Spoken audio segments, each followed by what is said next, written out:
নমস্কার দর্শক বন্ধুরা, আপনারা দেখছেন সুপ্রাকান্দি বাজারের একটি করুণ দৃশ্য।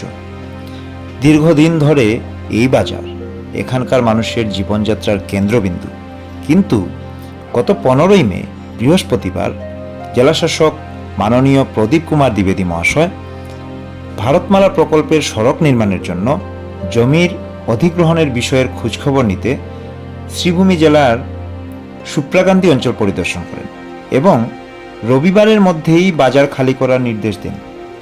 এই পরিস্থিতিতে এক চ্যালেঞ্জের মুখে পড়েছেন স্থানীয় ব্যবসায়ীরা।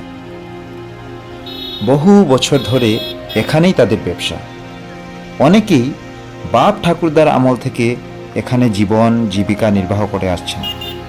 দোকান খালি করার এই নির্দেশ নিঃসন্দেহে তাদের জন্য একটি বড় ধাক্কা। তবে স্থানীয় সূত্রে খবর, ক্ষতিপূরণের বিষয়ে ইতিমধ্যেই সংশ্লিষ্ট কর্তৃপক্ষের সঙ্গে অনেকের কথাবার্তা শুরু হয়েছে। আবার এমনও হতে পারে ন্যায্য ক্ষতিপূরণের জন্য কিছু ব্যবসায়ীকে আইনি পথেও হাঁটতে হতে পারে। এই মুহূর্তে আপনারা দেখছেন পল্লীমঙ্গল হাই স্কুল এবং পল্লীমঙ্গল সিনিয়র সেকেন্ডারি স্কুলের একটি দৃশ্য। এই দুটো স্কুলেরই কিছুটা অংশ ভেঙে পড়বে এই প্রকল্পের কাজের জন্য।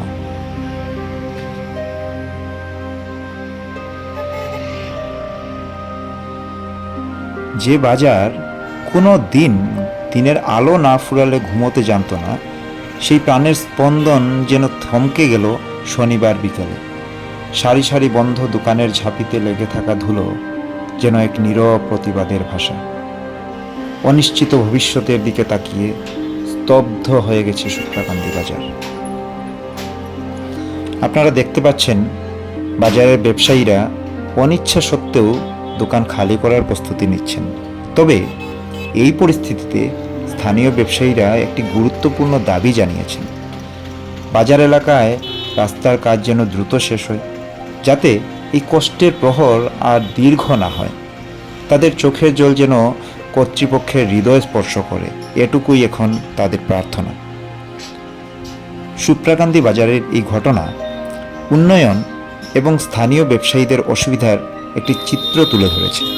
আশা করা যায় জেলা প্রশাসনের এই তৎপরতা ক্ষতিগ্রস্ত ব্যবসায়ীদের জন্য সুফল বয়ে আনবে এবং রাস্তার কাজ দ্রুত শেষ হবে। তো বন্ধুরা, এই বিষয়ে আপনার কি মতামত তা কমেন্ট বক্সে লিখে জানান। ধন্যবাদ।